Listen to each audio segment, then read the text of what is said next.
Okay, let's come to the case study. So yeah, the format is a little bit dry in the order that it's kind of presented. So let's jump straight into it.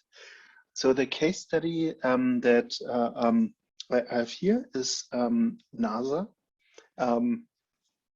What does NASA do? Actually, it's a national, well, actually, I don't go for the acronym otherwise, but they're kind of renowned for space travel, aerospace, and as well kind of the wider governance of their space program and even kind of advanced accelerations programs. So they're as well feeding into aerospace quite dominantly with their designs and turbine developments. Now they are kind of a government agency, so it's a particular kind of organization. The key is they have the kind of the interesting case behind this is, of course, that space travel is still a relatively young thing for us Earthlings to do. Yeah, to use the words of Star Trek, I think. Yeah, and the notion here is that they build this out of traditions and existing knowledge, of course, but into a new area where we can now say we can look back on space travel, have visited some planets and some moons in our systems. I should be careful there. Planets just by robots so far, but still and satellite. But yeah, never mind. Nevertheless, so a great achievement. So here, of course, all new projects are heavily influenced from prior project knowledge. And actually, if you go into aerospace and the experimental and piloted designs that are there, so this is actually tracked very carefully and engineered as well quite carefully. But yeah, so the succession, the learning is here the key form. Yeah. So why is it such a big topic? Yeah, I should maybe point out. So despite NASA being NASA, NASA is a project-based or project-run organization. So they run a similar kind of investment portfolio of projects and products and so on. So what is so substantially different between maybe a complex project-based organization versus a mass production organization? And you have to treat this a little bit with care. So even in this environment, we have, of course, as well, mass production organization happily participating. But what's the difference here? Now, first of all, those are normally the complex project-based organizations are typically the ones that are renowned for products, projects, and entrepreneurship. And when we are comparing, for example, on the product level, then there's often one and only, or for example, even in manufacturing, if you have a new car being designed, that is often a prototype that gets then kind of designed to be measured and used as kind of the reference model for manufacturing. Yeah, but here notice, so one and only, here scalable manufacturers or mass, right? Then problems, novel. Of course, this is a little bit overemphasized, yeah, but here it's arguably routinized or standardized, yeah. And technology, new, invented, yeah, versus improved and more efficient, yeah. So you kind of you develop from the past. And then cost life cycle, right? So you have a set budget, and within this you drive cost to come to the deliverable, yeah, or outcome. And here you have a unit, right? So you optimize against that particular unit. Can be by car, can be by mode of production element, right? So how fast, how much does it cost to get how much through it or something like that, right? So typical production values. Schedule here is project completion. And oh yeah, okay, I hinted this here already. Here it's maybe productivity rate, customer involved at the inception or at, from the start, maybe even bespoke for the customer. Although having had just all the examples with construction, this is maybe not as clear cut, but okay. And here mass production you have involved at the point of sale, right? Or we have now as well mass customized production designs, right? So this is a notion that you can pick your item and whatever you want, but the whatever you want is an option of 20 different varieties. Yeah, I hope that makes sense. Oh, I'm jumping again in funny directions. Okay, knowledge need here in project basis is innovation. Yeah, so how do you make it happen? And the narrative is that mass production organizations are trimmed on continuous improvement. And yeah, you notice here this is slightly different.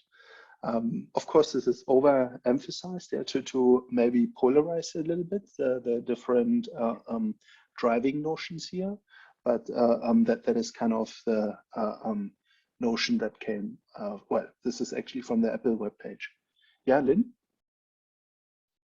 I'm just thinking of examples, and you mentioned construction. So when I looked at the differentiation, I thought, for example, complex project-based organization would be an organization building spaceship, for example, and mass production would be a car manufacturing company.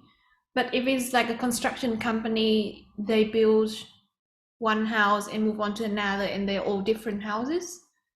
And they don't mass produce buildings, for example. Cost would be life cycle as well, and schedule would be until project completion. So I'm not sure which one a construction company would fit in among these two categories. Yeah, Lynn is a good question, and maybe I shouldn't admit too much, but in the building 4.0, this is literally what I'm telling the tier one contractors. Guys, if you are building apartment blocks that are all coming out of the catalog, you're doing this. So you should measure as well the productivity rate and think about continuous improvement and not do crazy stuff here because this defeats the point. And you're probably right. So I think first of all, a lot of construction projects are for a client, for an investor, that then kind of sells the product of production as in units of living to tenants. And I think this is more like close fashion. You know, I don't know, you guys are probably quite fashionable with haute couture, but for me, it's more a question of what's available in the shop at a reasonable price perceived for me. Yeah. So, and that means I'm probably as well more in this space here. And I think you're right. When it comes to something like, oh, sorry, I'm jumping. When you're in construction projects that are really bespoke institutional buildings, then you are maybe here in this category. Otherwise, when you build these tower blocks of apartments, they're incredibly similar. Yeah, so it's as well strange. So when I speak to my colleagues that help them set up BIM environments and things like, well, shared information environments, they say like, okay, this is basically mass customized stuff. So it's actually products. So, but yeah, construction kind of clings on to that theorem, although they are kind of already delivering in that theorem. And I think this is one of the tragedies of construction industry at the moment. They haven't yet understood that this is there a lot cheaper and better as well for the organization and for the for the mental health. Yeah, because that means as well you don't have a hire and fire culture anymore. Yeah, so here this is project one off. So it's and then by the way, there you don't have to have a hire and fire culture either. Thank you. But yeah, very good. Are there questions or observations maybe?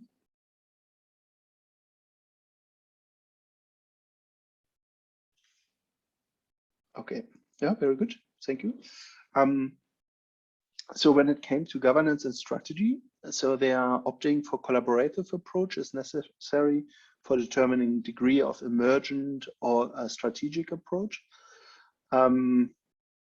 Yeah, did we have that? So basically, I guess strategic approach refers here to a more planned approach, and emergent is kind of once your plan hits basically reality, it diverges, and there are new opportunities, and you can then use, of course, those to redirect and make sure that you are going in the right strategic direction, right? But maybe utilize what emerges as opportunities, or deal with threats and risk and accommodate or mitigate and so on.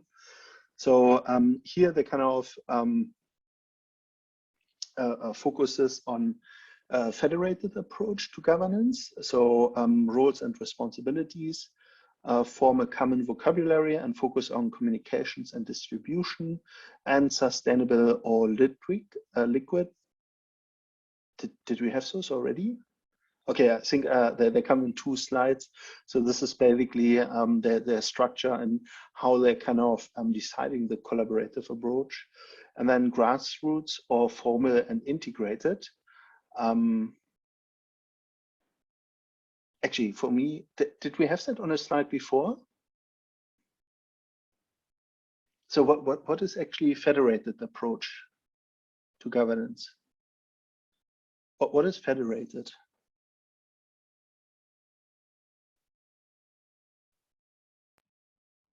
Actually, I don't think we had that yet, right?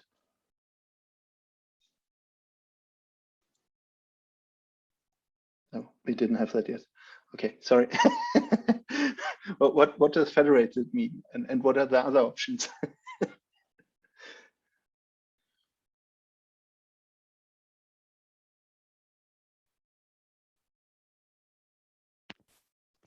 Something like a government who overlooks the compliance of a company.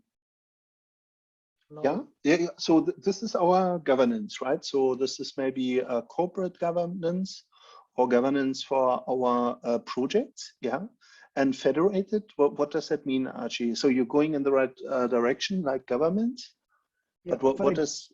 For example, now in today's thing, cybersecurity has become more important. So banks are looking to upgrade their banking systems to use the latest cybersecurity software. So government here comes, like they'll set standards. So every bank should use this latest cybersecurity software. It can be in that way, is it? Yeah, I mean, you have already implemented now, but yeah, so for federated approach, your example was super, because federated would have just meant you don't have just the CEO sitting there. You may have somebody that is designated to cybersecurity. Yeah. Yep. So and then you're right. The next step then for the cybersecurity person on the federated approach would be to focus kind of that they have the newest cybersecurity, maybe infrastructure and softwares and so on to kind of do that. But it's kind of the federated approach to governance means it's kind of distributed. So it's not just one function. Yeah. So for example, if you think of the US Federation or Australia, do we have a federation? It means basically the state representation. Yeah. So it's not just one person. I hope that makes sense. So federated is one, yeah. Then you can have a central one as well, so a centralized, or you can have as well. Wait a minute. So centralized, federated. Yeah, you could have it at project level. Or corporate governance, yeah, so that just the umbrella has it. Yeah, so federated is by representation. Like in the Elco's case, hubs and spoke model. Yeah, although I don't think that was federated, right? That was just centralized. Yeah. Very good. Very good example, Ashio. Then, yeah, so roles and responsibilities hopefully make sense. So you can have governance or as you mentioned, so maybe a designated role towards cybersecurity would be good. Form of a common vocabulary. Yeah, okay, so that should have made sense. What is liquid? Sustainable or liquid?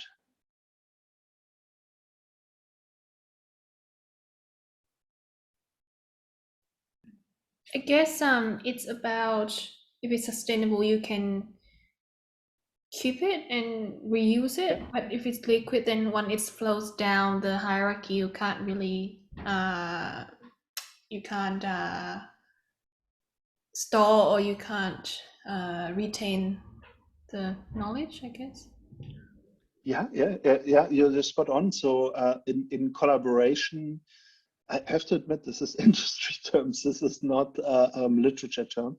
So in collaboration, we differentiate between kind of strategic collaboration. So this means both companies may have a long-term engagement versus collaborative one-off or project-based. And then the liquid notion is, you basically collaborate or come together or exchange knowledge on all levels where you need. And of course, often that is an operational.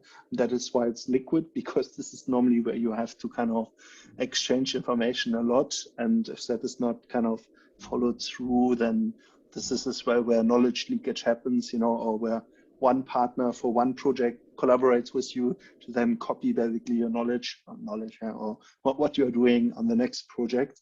Yeah, so that is where this came from a little bit. While sustainable is normally you work a lot more integrated. But I think this comes as well on the next one. Have you heard this before, Lynn? Liquid and sustainable? No, I haven't. Okay. Okay, and what is a grassroots and formal and grassroots or formal and integrated mean?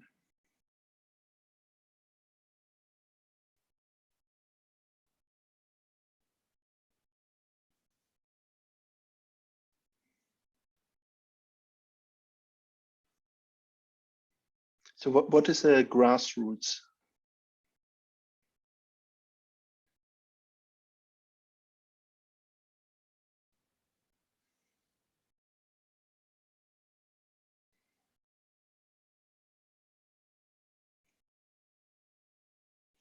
Okay, I take it everybody, yeah, then? Yeah.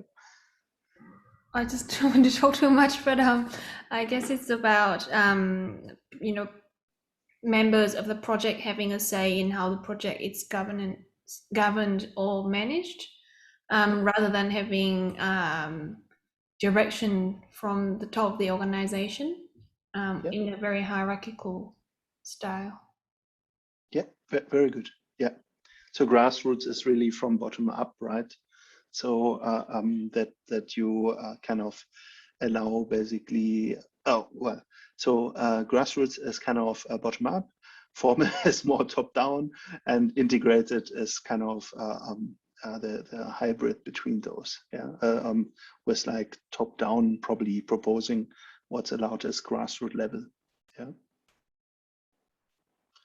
Okay, super. Then knowledge service imperative. So supports and extends knowledge services for the project workforce towards improved accessibility, searchability, and findability and visualization. So in knowledge, right, in NASA, this was kind of a central theme. So you can see as well, they once you look at their webpage, they're nearly like an external facing marketing or learning organization. So they have as well very cool resources. But here the remit is in this. So that may not be always the same for your projects, but it's a cool project to look at. Minimal to no additional cost. So they have as well kind of a case template that kind of is template of their kind of projects. So it gets generated as the default product by the project, and then the PR team can decide if they want to put it in the library or not, which means as well there's an external library or external available library and a non-external one. least administrative burden, is formal, rigorous, and iterative, and senior leaders support it. So because it's visible, people actually have a careful look and think twice when they put there. But yeah, it makes you as well kind of, well, let's just put let's put it that way. They won't put their most juicy project failures there. Yeah, so that so there's maybe some editing going on. It's integrated, reinforcing, and actionable, and it's measurable and objective. And with the objective, so again, think of the Fronis. Fronis would say this is not objective, yeah, but on the simple notion that it's there and can be counted, it's objective, yeah. Okay. So here is how they kind of formulated this. The goal was, where does a project workforce go to find and use critical knowledge required now and in the future to achieve mission success in a highly complex and unforgiving environment. And that kind of builds this on, well, this is kind of their knowledge house, yeah. Enable accessibility, findability, searchability, and visualization of data, information, and systems, and then that facilitate opportunities through better communications, processes, and sharing and networking. And then there's the established best practices for capturing, retaining, sharing, applying, and discovering, creating knowledge. And then last one is the maturity model, establishing maturity model for knowledge effectiveness to measure and validate. And here the important part, respect local custom and enhance organizational norms, hence a federated approach. Yeah. Yeah. What was a kind of role for that? So chief knowledge officer roles in the federated model is autonomy plus responsibility. Each field location and office determines the approach that best meets its needs. So that was meant by the federation. So you have kind of, for example, cybersecurity, doing the cybersecurity stuff, whilst others may have a different spin to this. Responsibility, knowledge applicable to all projects will be shared to the extent possible across the entire organization. So, and again, you have kind of the local assessment and how you want to make that available. And then, at the global company level, you can still have another layer if you want, and which they do. So they kind of, for the individual responsibilities, use the 4 A's, and this comes actually from the former chief knowledge officer. So that is Ed Hoffman. He used to have that role. So he kind of developed this. So here he kind of saw the ability, right? Well, let's go through it. So you have here the personal dimension and then the effectiveness. Yeah. So here you have the ability and maybe attitude. That is motivation versus being able to do it, right? And then you have here the interpersonal level. So this is alliance. Recognition, peer network, and so on, mentors, water cooler conversations. Does that make sense here? Water cooler conversation is like kitchen coffee talk, something like that. And then on the kind of ability level, you had assignments, so you can kind of get recognized for self-confidence, hands-on, increasing responsibilities, go beyond comfort zone. So the assignments is kind of the interpersonal recognition that you achieved that. But by the way, this is a super common model in industry, so that's not just NASA. So, but this is how they kind of broke this down for the individual responsibilities. So what did the knowledge map look like? So by the way, this is a link. Yeah. So I've kind of copied it into the next slide. Well, it's in the next slide. So information hyperlinked and sortable by organizations, and then chief knowledge officers, points of contact. And then as well, knowledge categories. So that is the next slide. So you have case studies, publication, face-to-face knowledge services, online tools, knowledge networks, lessons learned, knowledge processes, and then search and tags taxonomies. So you can kind of as well filter the cases in different ways, right? So that if you need to look something quickly up, you can find it. And that is kind of their web page interface. And you can see here, they've kind of extended this as well with a learning base. So you have as well technical authority, which is this, learn how you fit into the crucial part of another checks and balances systems. Yeah, so you can identify based on basically hierarchy, knowledge sharing. Then there's the virtual PM challenges. By the way, you can take part there too. Then they have the lessons learned, career resources, so knowledge frameworks or competence frameworks for promotion. And then as well the course catalog of learning. So that is really nearly like an education online web page. So they have as well their recordings there. And actually our guest next week, Kate Pugh from Columbia University, she has as well some courses there. So she can give you as well insights on that if you're interested in this. Yeah. Now the strategic, here are my definitions.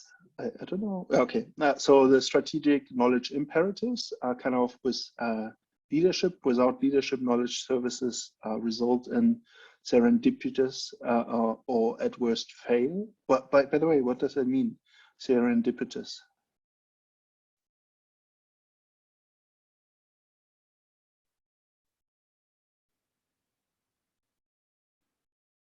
Anybody?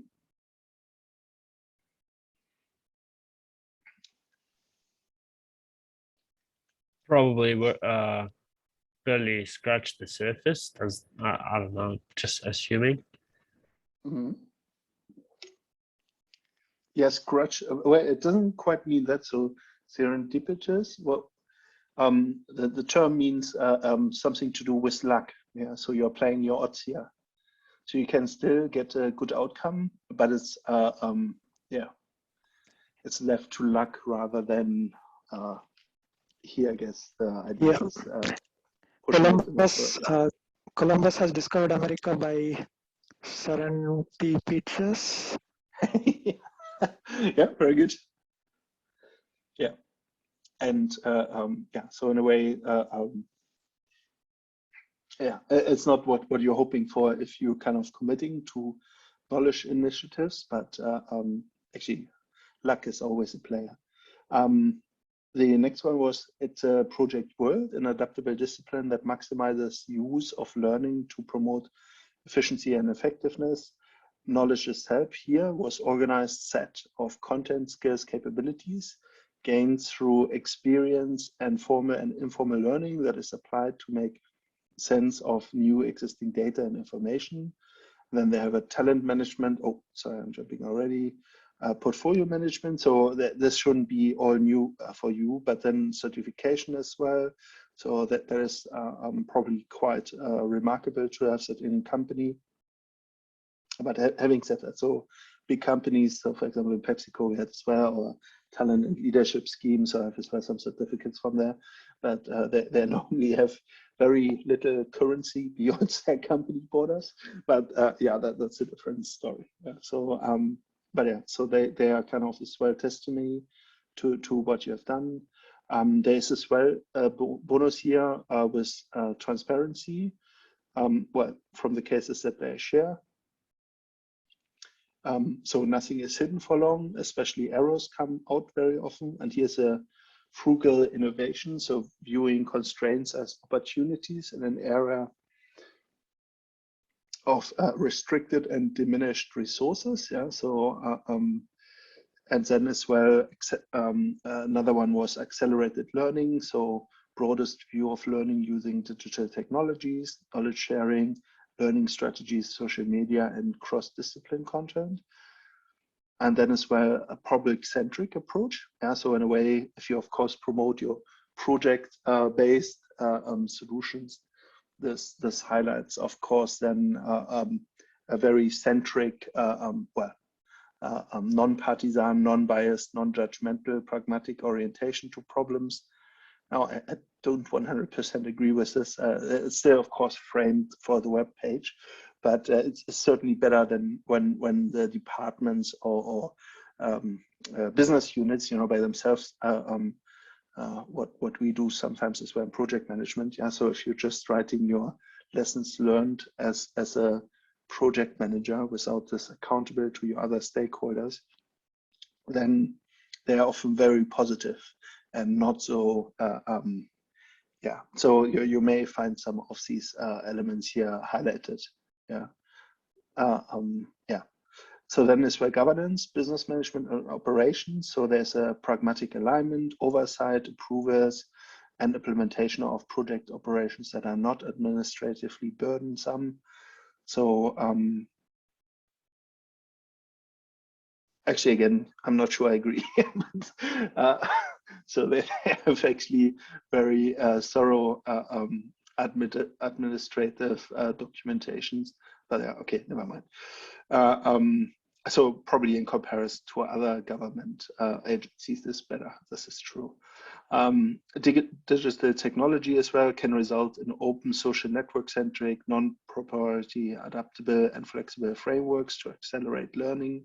So this is, of course, what's hoped for, but we're experiencing it at the moment. So we are probably getting better at it, but I'm not sure we are yet there at this accelerated learning. So yeah, but I'll let you make the call. So that there's a hope, but that still needs refining.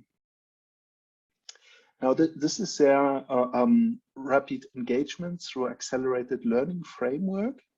And you probably recognize that there is a literature framework that we had as well. So you kind of recognize here the challenge or opportunity. And this is the opportunity then for organizational and societal expectation. So you apply your knowledge and then you test it and share and apply it if it works. If not, you run once around again, you try to discover it, right? And then basically once you have succeeded, you produce here a project outcome that is already validated. And this is, of course, dynamic, right? So you use this as well in the future to kind of inform your team with the knowledge and then identify next challenges. Yeah? So it's a useful model. So I've applied this myself in some studies. So as well in Melbourne Metro projects that we run. I think some of you guys worked on some of those as well. They actually we have applied the same framework, so it's very good. Yeah, what does it maybe look like? So this is again linked to the different tools. So when it comes to, well, let's start by discover. So discover inadequate capability. So search, enhance ability to discover, culture, expectation to discover, nudges, reminders to discover. So or look out and try to find, right? Then maturity capability is case studies, lessons learned, information systems, videos, shuttle knowledge console, knowledge-based risk records. And then when you come to sharing, that is mature capability, online tools and portals, face-to-face events or communities of practices. So where you can kind of reinforce the transfer between like more mature and maybe more junior staff, that they can kind of come together and meet as well with this mindset that the more junior staff can kind of drive this and say like, okay, here, this is what we have in mind, and then more senior staff can ask the right questions to guide them through this. Yeah. Of course, this is dynamic, yeah, so I'll keep that in mind. Big challenges here, and maybe this is sobering. This was as well the case from NASA. So issue is findability, searchability, adaptability. So there as well at the scale now of those relatively young organization, it's getting very tricky. So as well, everything that we see in those cases is often extremely simplified. Yeah, then a prioritization of critical knowledge. And how do you decide what is critical? Yeah, and how do you then decide how to prioritize? What are the metrics and measures that capture effectiveness and efficiency in core knowledge processes? And what is the relationship between knowledge services and accelerated learning and reducing complexity? And can you understand of biases or heuristics that drive organizational or societal expectations to help organization make better decisions and design better knowledge services? So those are some of the biggest questions. Yeah, so that there was kind of the example. I thought the case is a little bit dry, so I wanted to just show you some of my recent work. I looked actually at sustainability research, and we have at the moment and some super famous publications and Nature articles. We had a similar debate of how do we actually share knowledge and co-produces or encourage as well co-production with knowledge networks and community. So in the past, this has been a scientific discourse. So, and in this discussion, what I really liked is they kind of structured it down to those 4 core elements that seem as well very relevant. So the context base of sustainability research is often very important. So situate the process in a particular context, place, or issue.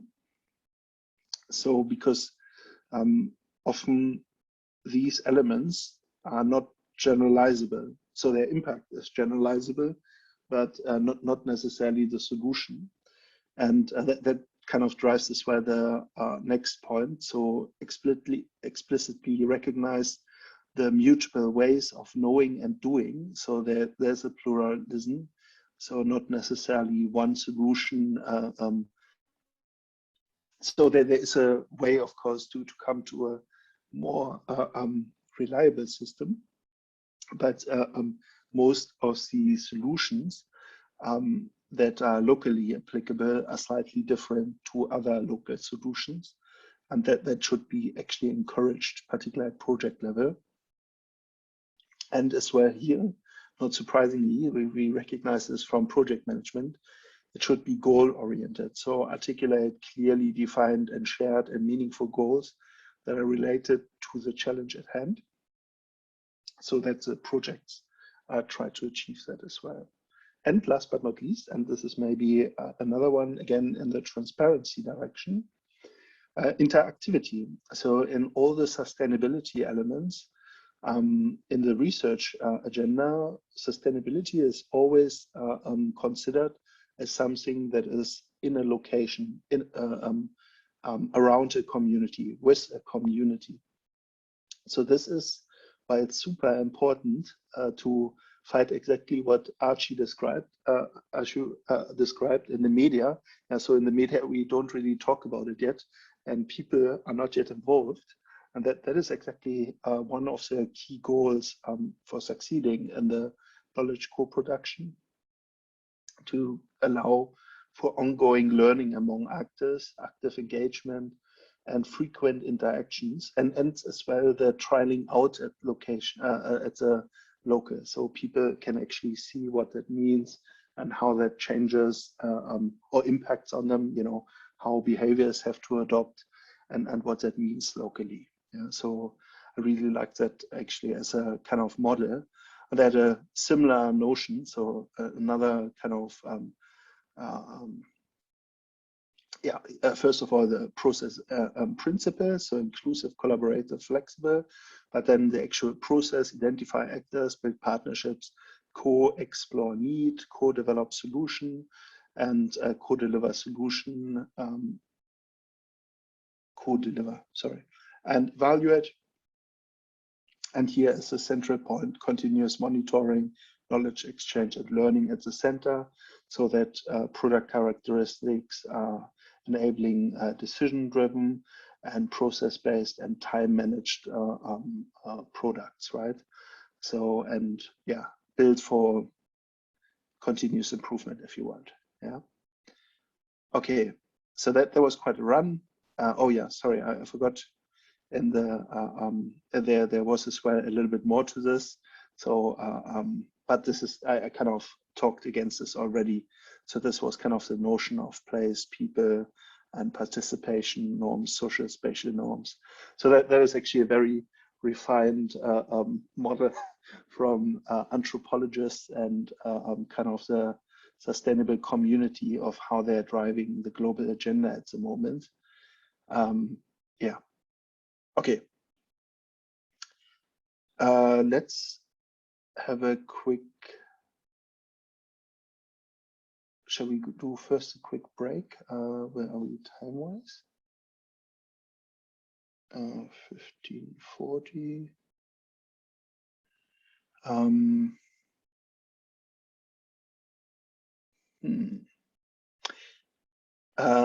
I kind of suggest a quick break, but this is actually not too problematic.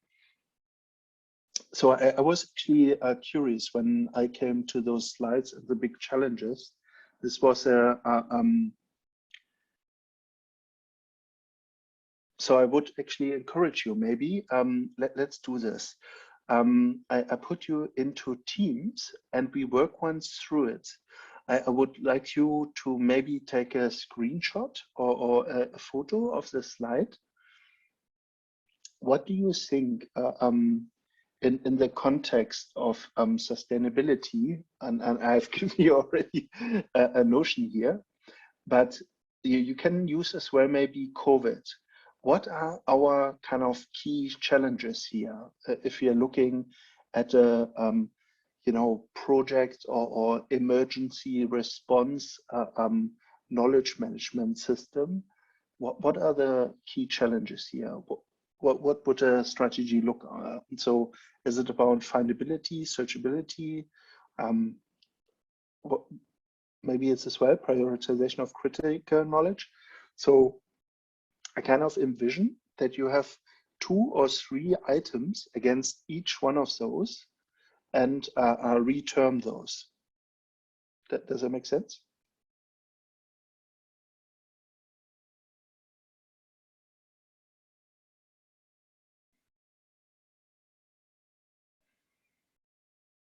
Okay, so maybe a tad less structured, but you will see, you will probably come to a similar element.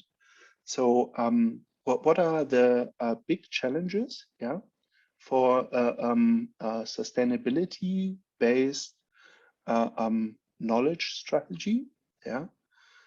And I guess I'm still keen on that. What would be the critical knowledge elements that we would need to make accessible? As in particular, keeping here in mind the communal ownership.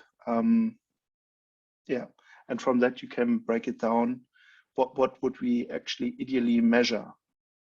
What would yeah? So metrics, measures, relationships, and understanding of biases or what are heuristics? Does anybody know what that means?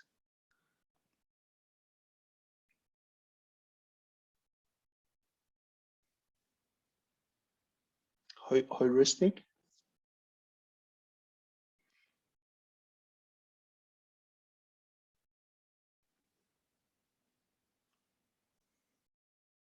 Okay, so heuristic means kind of known from previous insights, yeah. So, but simplified here, we can just use social expectations, yeah. Okay, let's give this. I hope you made the screenshot.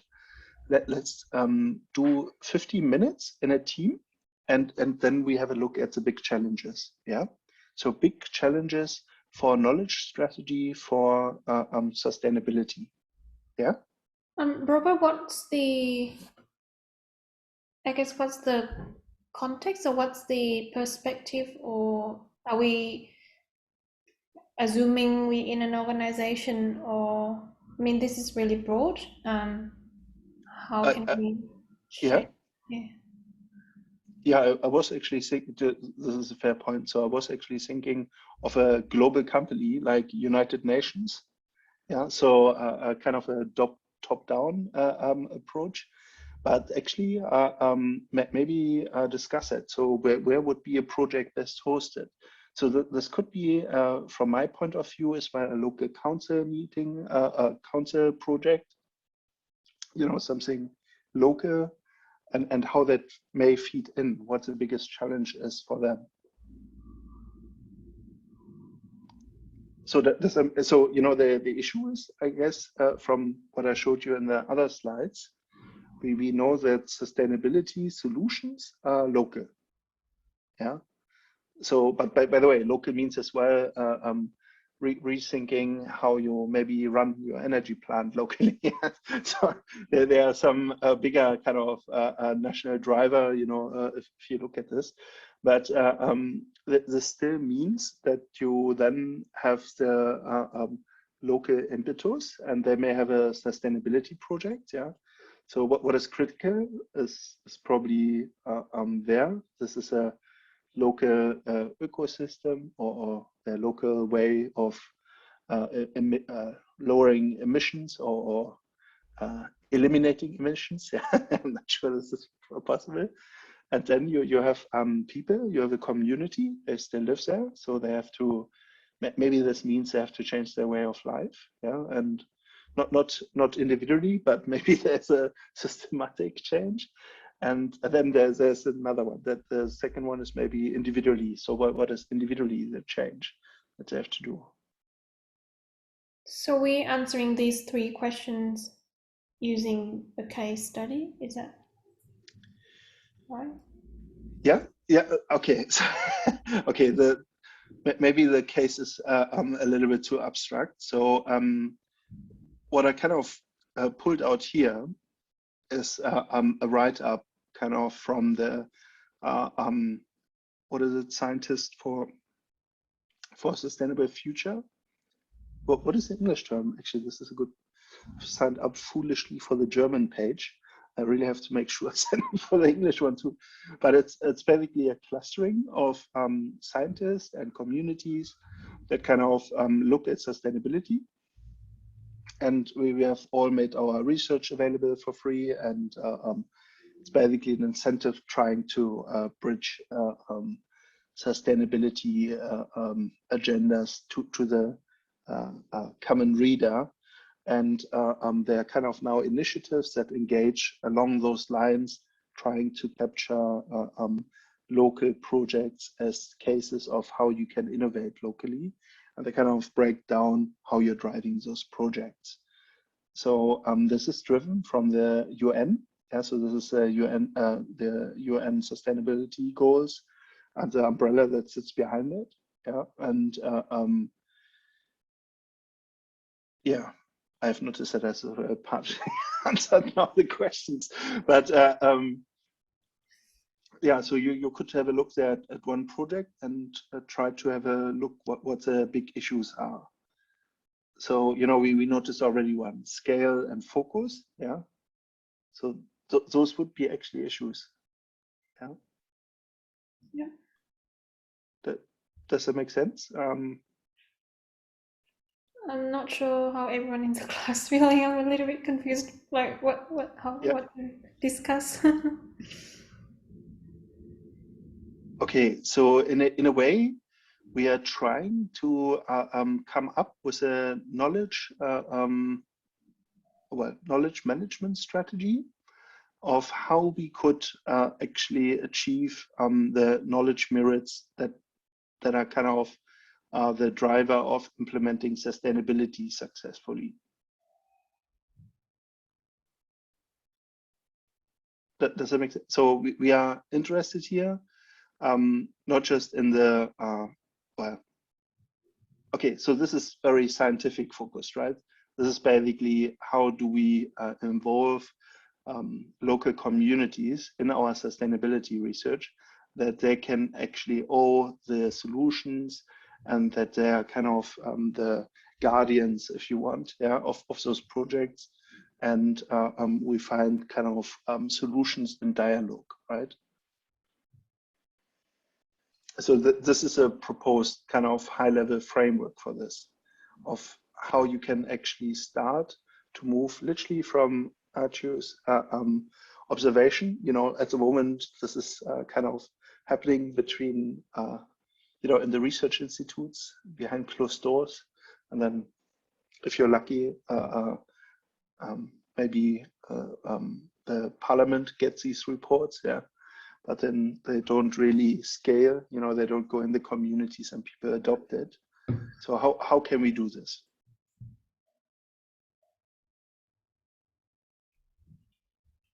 Are you, okay, maybe we see where you arrive. So we are after the big issues, yeah? And the idea here was as well to kind of identify kind of strategic issues initially. Then what are the drivers? So is it about all the knowledge, or what kind of, what is the critical knowledge in their case?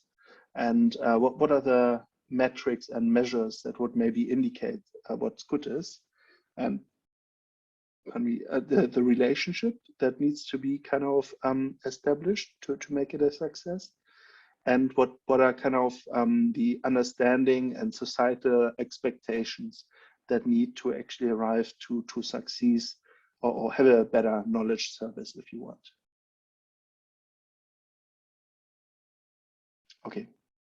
Okay, I put you into groups. Let's give this a go. I stop this recording.